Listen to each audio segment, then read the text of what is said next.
Hey everybody, this is Andrew Green. I'm a graduating senior at Tech. My interdisciplinary concentrations are human resource development, organizational leadership, and history.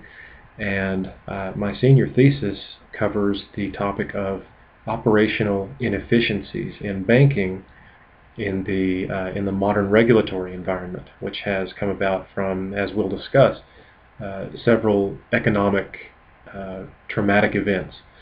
So with that, we'll get into the discussion, and if you have any comments or questions, please post it to the YouTube video or to the Blackboard link, and we'll see you at graduation. The title of my thesis is Restoring Operational Efficiency Amid the Modern Regulatory Environment in Banking, Analysis from Historical Perspectives and the Importance of Human Resources and Organizational Leadership in Developing Solutions.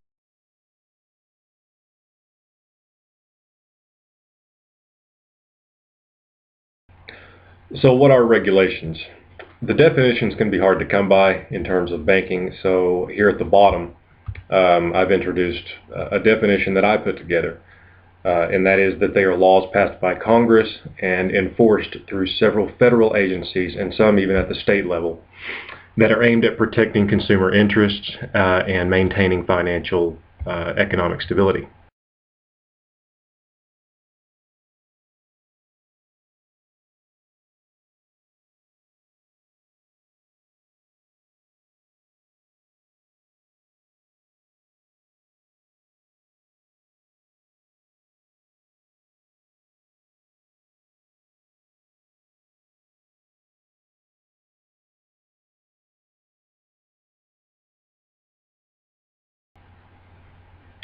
So these next couple of slides are where you might see a connection, where you might realize that you've been impacted by regulation.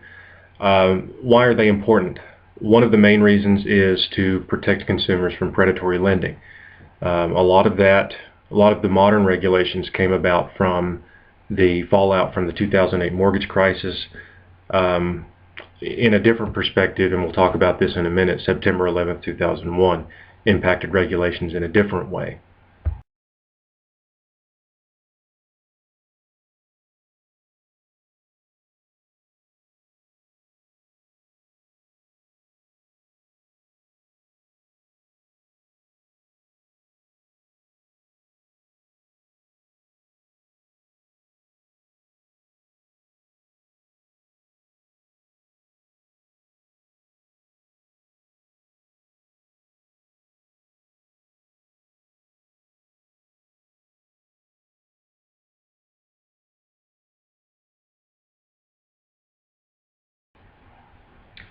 So another reason that regulations matter in banking is that banks are inherently vulnerable to criminal activity. The millions of dollars that come in and go out of banks every day leave banks susceptible to criminal activity. So three of the purposes of regulations, modern regulations in banking, are the deterrence of money laundering, identity theft, and terroristic activities. And so more specifically, transaction reporting requirements have been increased, especially since September 11, 2001. Many programs that existed prior to that date were enhanced in the wake of those events. Specifically, currency transaction reports and suspicious activity reports. What a lot of folks don't know is that when you go to a bank and you do a transaction that exceeds a certain amount, the banks are required by federal law to report that transaction to certain agencies, and that enables the federal government to track potential criminal activity. Another way that regulations impact the consumer side is through customer identification programs. Again, these were existing statutes prior to September 11, 2001. They were enhanced following that to further track the identification measures that banks are using to make sure that they know their customers and that they know who is depositing funds with them. So I want to get into some of the ways that banks are being affected by regulations internally. Specifically, community banking is being threatened by the increase of federal oversight. Abiding by new regulations requires substantial investment in internal compliance, auditing, other costs associated with the reporting requirements that have grown substantially, especially since September 11, 2001, and in the various scandals that came in the last decade. This tends to have a result of consolidation. These smaller banks that can't foot the bill for their increased compliance costs are selling to larger banks. They're being absorbed. Now, the end product of this is, especially in rural and non-urban markets, where perhaps the one financial institution in the town either shuts down or rebrands itself as a larger bank, takes it over, is that it decreases competition, and it strips that competitive opportunity from rural and non-urban communities.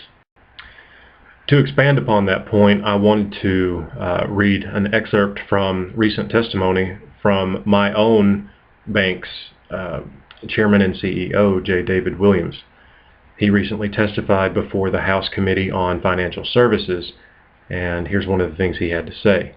Community banks are disproportionately impacted by regulatory overkill. If consolidation continues apace and rural community banks disappear under the weight of regulatory overkill, millions of rural customers, including farmers, small business owners, families, and individuals, will be cut off from credit. Okay, so especially in the smaller banking community, community banks, state bank associations, the banks are well established in the community based on the principles of relationship banking.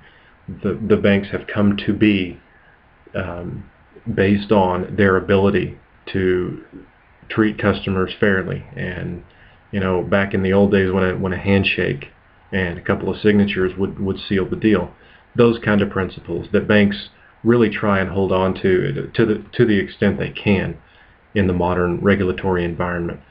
But the regulations that have been imposed in the last decade or so have really taken that away from most banks, including smaller banks, where it's more important and more necessary to their survivability.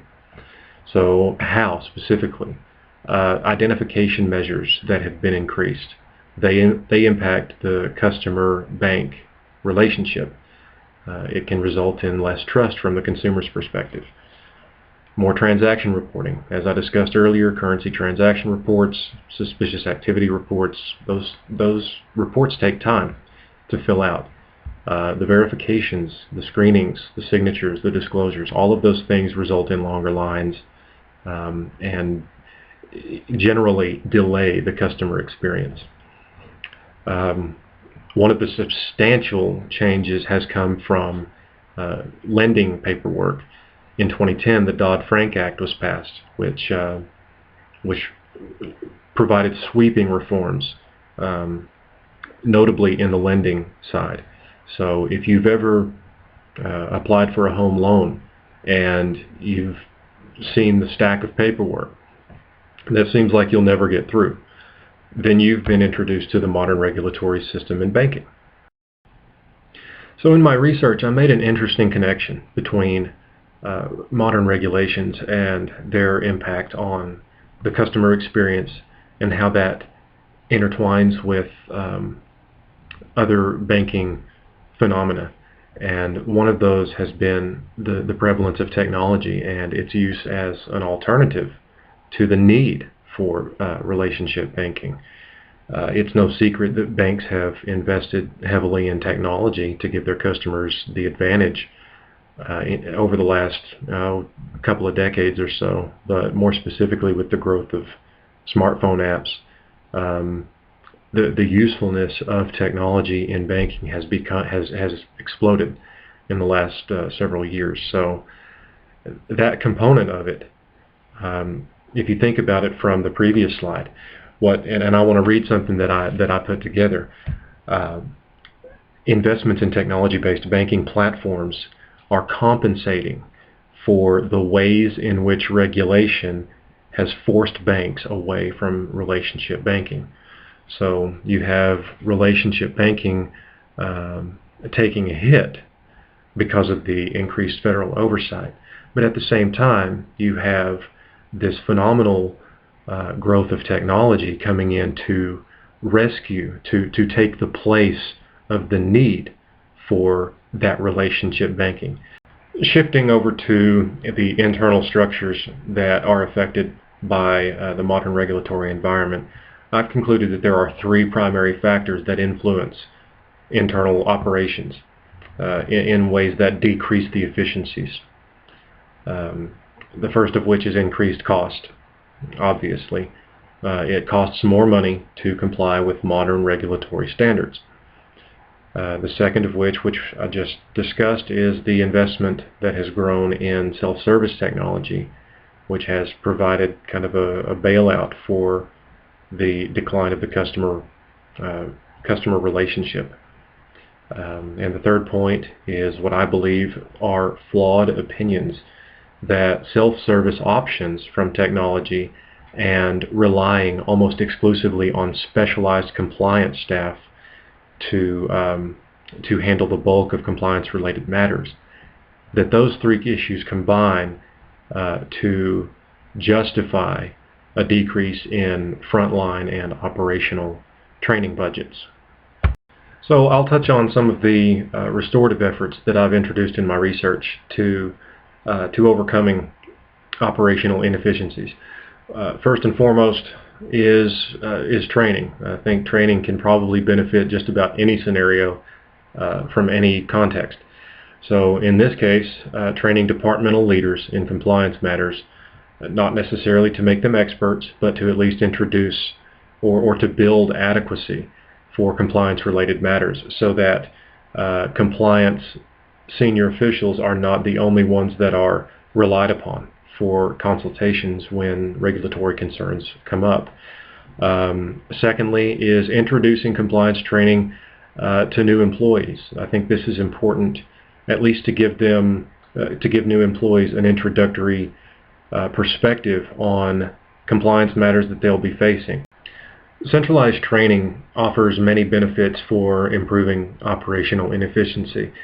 The primary goal, I believe, would be for providing consistency of training information. When you've got a dozen or more branches that you're currently leaving the training to your individual branch managers or a designated representative at each branch, you're going to end up with inconsistencies in information. And that's a problem. So centralized training can overcome that. It can blend expertise from department leaders where they give their operational input, and then you bring in the human resources side to spearhead the design approach of the training to maximize effectiveness. This central training can identify weak points very easily in comprehension or content. And modify its program for future training to accommodate for those deficiencies. In the long run, this can actually save the bank money, even though it will cost to develop a central program, both through staff and resources. It can save the bank money because some of these fines for exceptions that are found during audits can be tens of thousands of dollars. So the fines that banks can stand to save can compensate for the cost of centralizing the training program. What I believe to be the most feasible immediate solution to improving operational inefficiencies is the creation of a flowchart that walks employees through certain if-then scenarios. For example, a customer comes in, if they are, say they are from out of the country, then what documentation do you need? What steps do you need to take? That is a compliance concern. That's a question that, as a deposit operations specialist, I got many times every month, and became quite familiar with the complexity of the regulatory environment. And so I developed one that I could share with CSRs and that they could share with their customers.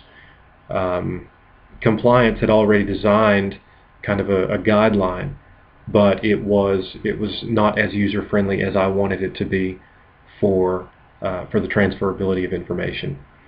So a flowchart could benefit employees not only through making it easier to follow along information, but also because you can reproduce them and have them readily available at every customer service desk, at every kiosk.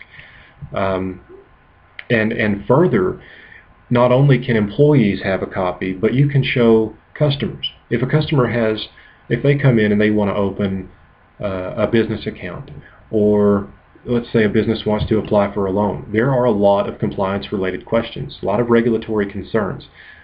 If a flowchart is constructed correctly, and it's not that hard to do, but if it's done correctly, you can give the customer a copy and say, this is what you need, bring it in, let's get you set up. Easy as that. So it takes away the time constraints that are currently being wasted on exhaustive explanations to customers about compliance-related matters. That customers need customer-type language. There's a lot of lingo in the banking world, so flowcharts can minimize that. They allow employees to get back to focusing on their customer service and restoring that relationship banking aspect. And another important consideration is that flowcharts maximize transfer of training, because you tell them, you coach the employees, this is what we need. We need X, Y, and Z in situation 1, 2, and 3. But a flowchart puts substance to that. It reinforces that learning and gives them an easy guide to reference whenever they have a question. Okay, summing everything up, regulations are a permanent fixture in banking. That's an undeniable truth. Legislative progress has been slow, will continue to be slow. That's the nature of the game. For that reason, banks need to internalize. They need to take control of their efforts towards solution to restoring efficiencies that have resulted in recent years from the increase in regulatory oversight. An increase to the HR budget through centralized training, I believe, is an important consideration. I also believe that the easiest consideration, and probably the cheapest, would be the creation of a flowchart to spell out information, to give a guide to both employees and customers, and allow for relationship banking to begin taking precedence once again. With that, I'll say it's been a great semester. I look forward to graduating with many of you 3 weeks from today, and I hope you all have a great weekend. Go Red Raiders!